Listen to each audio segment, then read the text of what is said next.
When Dumont Television started in New York, I was on one of the first on Dumont when Captain Video was on in its beginning days, and everything was live, and the lights were very hot. Oh, they were fierce. They would burn your eyes out and make you sweat profusely, and it was all ad-lib. Good evening, ladies and gentlemen. Welcome once again to my apartment, Art Ford. These are the folks I invited in. Some of them just came in because they felt like having a good time, and I want you to feel the same way. I thought I was going into something else, motion pictures, but radio kept offering me better and better jobs. And then I ended up at WNAW, where for about 15 years I did the all-night show, the Milkman's Matinee. We kind of went over to Channel 13 and did Jazz Party, and before that I did television's Greenwich Village Party, which you were one of the few people to discover the kinescopes of. And that was a very unique television show. It was a free-form, real party set in supposedly my apartment, where there was no script and no plan. Cy, from the position of Monique and the position that you're in, I think something could happen right here. The minor player was Cy Colman, and Cy was an old friend of mine, and I said, would you like to bring a trio together? And he said yes. And on the particular kinescope you have, he played Will You Still Be Mine, and I thought rather well. And he does this little toy piano thing, which is charming. Well, you know, while I talk further with Don Hartman and Nancy Walker, I think we might invite you over to Cy Colman's end of the room, because he's up to some nonsense over there. Monique is laughing at something he's playing, some toy he's playing with, so we'll find out what's cooking with Cy Colman. Don? Thank you very much. It's a small one.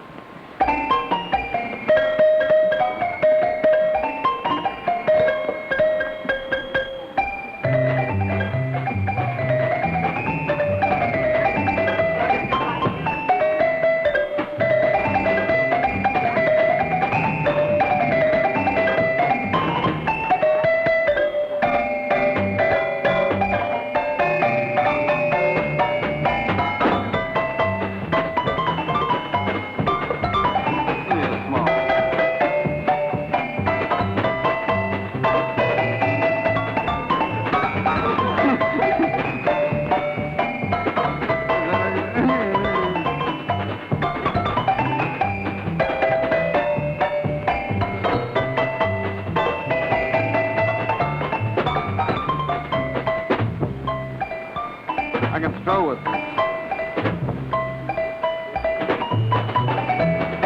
Want to play?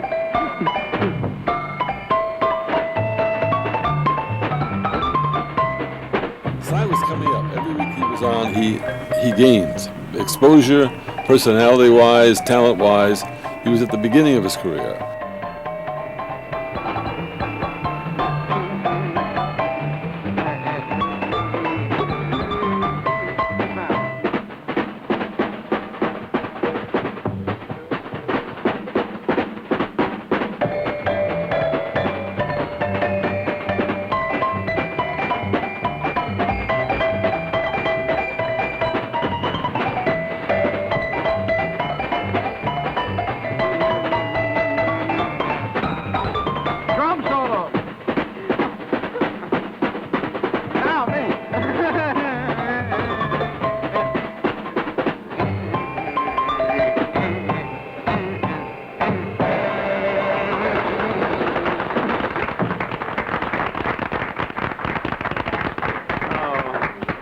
I'm afraid he's the life of the party, whether I like it or not. He steals all. It's a good thing Sophia Loren's downstairs, not up here. Where? Yeah, that's what Don Hartman said.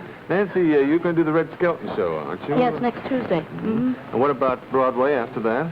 Well, I'm coming right back to do Wonderful Town, City Center. That should be fun. That night? You play the Rosalind Russell part? Yeah. Oh, that should be a ball. Very pleased by it. Nancy was a very good friend of mine because I attended opening night of On the Town and became very entranced with the fact that Leonard Bernstein had been able to make a transition to copy one of his idols and one of my idols and somebody I knew as a young man, as a very young man, George Gershwin. And On the Town was Lenny's attempt to go from classical music to Gershwin. Only it was Bernstein, not Gershwin, and it was darn good. The score for On the Town was sensational. Nancy did a tune called The Taxi Song, which was not in the album, the original album. And I helped her get that recorded for Armed Forces Television, and she and I were good friends because of that. It was the best song for her in the show. She was a great talent musically. You wouldn't think that when you see Nancy in the later years on Rhoda and other shows. But she was a knockout as a little girl knocking over a song, both in Best Foot Forward and especially in On the Town. And I'm sitting here next to a very wonderful young lady who's always been one of my favorites, Nancy Walker, who is by way of being one of the funniest ladies on the American stage or TV screen when she wants to be. And she proved it, of course, in Fallen Angels, the old Coward show, and On the Town she made what I think was musical comedy history, Best Foot Forward. Whenever she's given the chance, she steals everything in sight. The scenery. Watch out. Yeah, I will. Who's that very distinguished-looking gentleman behind you? That's Mr. Hartman. Is that Mr. Don Hartman? Don, how are you? How are you all? Welcome to the party. Thank you very much. Don, of course, is, I'm not really very fond of him tonight because he's the boss of a girl I'd like to meet, and I don't think I'll ever meet him through him. Sophia Loren is working for him these days in a picture called Desire Under the Elms, because he's one of the men who's made Paramount Pictures as exciting as it's always been. You were head of Paramount for about 6 years, weren't you, Don? Yeah, I can answer the first. Yeah, about Sophia? She's waiting for you outside. Oh, she is? Well, I'm going to go right downstairs now. Let me out right this minute. But I don't believe that, Don. But I do believe, though, that you've got some wonderful excitement in store for Sophia and that Desire Under the Elms. Who did you team up with her for the story? Tony Perkins and Burl Ives. And the idea for using a foreign girl for a New England girl was Eugene O'Neill's, not mine. He wrote a screen treatment some time ago. That's very interesting. And the treatment had the heroine with an accent? I wanted to get that in fast so no one thinks we used her just for sex, you know, to get her to wiggle through the picture. Of course, Don. She really acts. She won't do any harm on the other aspect, though. No, I'm not going to knock it either. Well, you know, this young lady sitting next to you, Nancy Walker, while I've talked about her as a comedian, she proved in the Noel Coward show, Fallen Angels, she can do just about anything in the line of acting that Spike Wasn't that did. fun? I love that show. Did Noel Coward see the show, Nancy? Second night we were open, yes. And what did he say, or should I ask? I can't say it all. It was just marvelous. Nice things. Yes, wonderful things. Don, you were head of one of the biggest studios in Hollywood, and you gave it up to head your own independent production company. Was that because you had more freedom, or was the other just too much work? No, it was to have more freedom. And the fact that all of Hollywood was breaking up into independent companies, yes. I thought I might as well have one of my own. What else have you got lined up for your own studio now? I just finished The Matchmaker, too, with Shirley Booth. Well, Ben Hecht I met through John Barrymore. Ben was a great admirer of John Barrymore, and Ben I really admired personally. With a gentleman who is part of the very fabulous era that began back in Chicago and wound up, well, perhaps across the world through motion pictures, plays and books like Child of the Century, Front Page on the stage, and of course his two very wonderful films which are still more or less samples of how to make a movie, Crime Without Passion and The Scoundrel. He was quite a great American writer and a charming bohemian intellectual, and represented the apex of the village-type literary brain that you could find at that time. Mr. Ben Hecht, of course, is a very modest gentleman. He can afford to be at this stage of the game. But I do want to talk to him about something that's close to his heart right now, because he's about, well, I don't know how old he is, but when it comes to his work, he's about 23. And he's as enthusiastic about Winkleberg as anybody can be these days. Welcome to our little salon, our little abattoir. Very nice to have you with us, sir. Winkleberg, you should mention, is not a gentleman, but a play. He's not a gentleman at all. As a matter of fact, Winkleberg is inspired by a man who I wanted to have on this series in the first show. When I was preparing this program for television, we filmed in the village. Everybody I thought was village. And the one man who escaped me because he was in Chicago at the time was Maxwell Bodenheim. I knew Max from the San Remo in the village, and I thought he had such a tremendously moving life. When I heard you had taken up the typewriter to draw a portrait of Mr. Maxwell Bodenheim Winkleberg, I was very, very excited. Well, I was impressed by Bodenheim since he was about 18. He fell into misfortune very early, and he remained there, embedded, for about 50 years. He has the distinction of being the only poet in recorded history to have been murdered. He was part of the misfortune. Interesting, I didn't realize that. He represented a type of writer that was almost extinct when he was born, a writer who did nothing but write and drink. And we were friends in Chicago and sort of enemies afterwards, but always friends in between, our feuds. And the play I did about Bodenheim has been criticized because Bodenheim wasn't supposed to be a big enough poet to write a play about. He's one of the best poets we ever had, despite the fact he was murdered, despite the fact that he was a bit of a drunkard. And his death stirred no sorrow that I could detect in anybody. And this kept me worrying about 3-4 years. Until you wrote the play. And I don't know if I've stirred any sorrow now, except in myself off and on. Well, the play is the most challenging play for villagers or anyone who knows or loves the spirit of a poet. It's at the Renata Theater, I believe, isn't it? Yes, it's on a wonderfully named street, Bleecker Street. Yes, I know. Very close to where he spent a good deal of his life. The gutter outside of our theater was very slept often. Well, Ben Hecht, I have a half hour or 2 hours to talk to you, and I'm going to have to get back to you. But thank you for this. thank you for coming over here and talking for a second. Fabulous, Mr. Ben Hecht. Ben Hecht, I think I know what I should do after talking to you. How about introducing you to a pretty girl? Isn't that what's supposed to happen at a party? Very nice. The very famous Metropolitan Opera singer and a very lovely beauty, Mimi Benzel, Ben Hecht. Well, how do you do, Mr. Hecht? So pleased to have you here, except that, of course, when we see you, we want to hear you sing, and I hope someday you'll come over with some music and let Cy play along here for I'd love to. I was fascinated by your little piano, Cy. Oh, thank you very much. I wondered if perhaps I could take it home, because that's just about the range I have these days with this cold. You got a cold? Have I got a cold? Ben, take her over to the bar and get her some medicine, will you? Medicine? Well, I don't know. What do you Mimi have? Benzel, who's been so sensational at the Castilian Room when she's turned very democratically to any kind of music she thinks might please you. Now, I'd like to turn very democratically to one thing I know pleases all the boys, a very beautiful girl, and Cy Colman. And I wouldn't be surprised if something happened here. Shall we find out right now? Would you, there's one thing you do in the album, The Man I Love, My Man.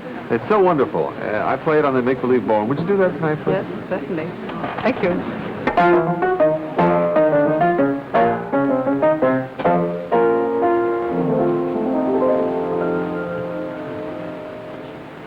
Sur cette terre, mon seul bien, mon seul bonheur, c'est mon homme. J'ai donné tout ce que j'ai, mon amour et tout mon cœur, à mon homme. Et même la nuit, quand je rêve, c'est de lui, ah bah, de mon homme.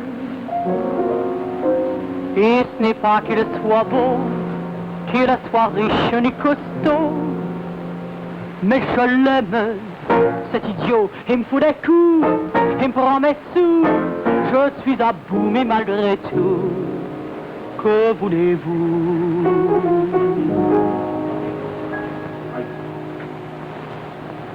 Oh, my man, I love him so. He'll never know, all my life is just despair. But I don't care, quand ses yeux sur moi se posent, j'en viens toute chose.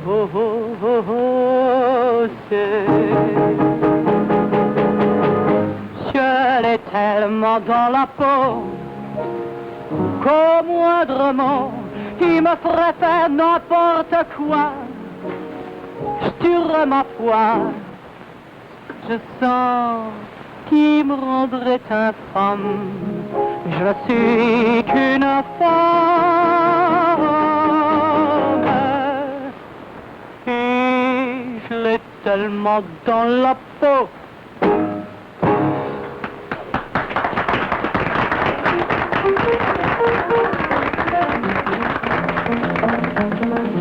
What a girl, isn't she? Oh, she sure is. How beautiful.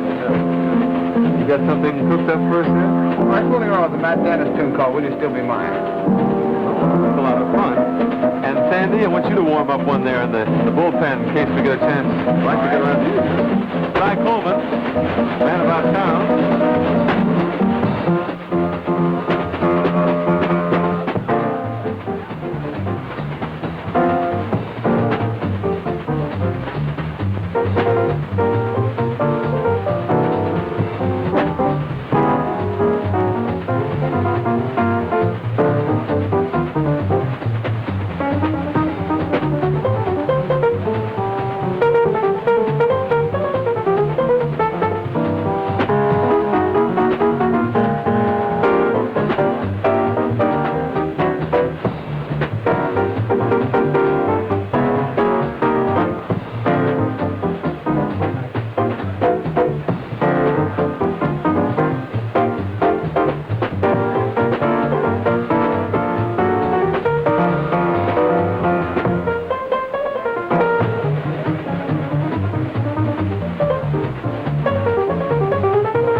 That's it for tonight. I'm so glad you could come. See you next week at the same time. Bring your friends. Don't ring the bell next door because the fellow gets angry.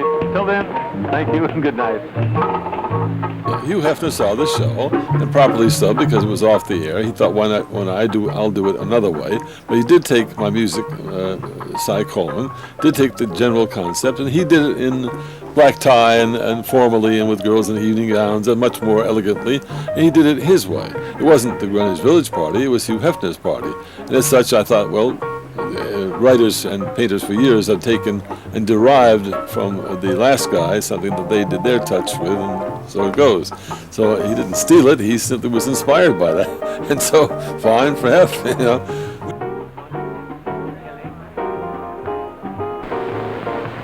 Art Ford's Greenwich Village Party has been a Channel 5 presentation.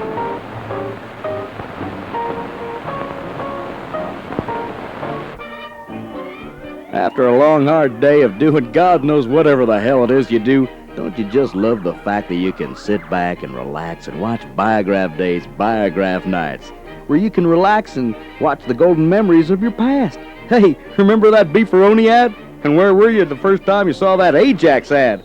Oh, things were simpler then. I had little to no responsibilities. Not like now. Out of work. 30-something. Nothing to do with my life but sit around and watch some show that reruns commercials I used to avoid watching in the first place. Biograph Days, Biograph Nights, you can have it! When it's time for action, this man turns to his new RCA Victor color console. Just turn on the set, and RCA's new rectangular highlight tube with permachrome gives you full color fidelity from the moment the picture comes on. Rare earth phosphors give you deep, warm color. True to life color. Color so real, you'll think you are there. Unhand her!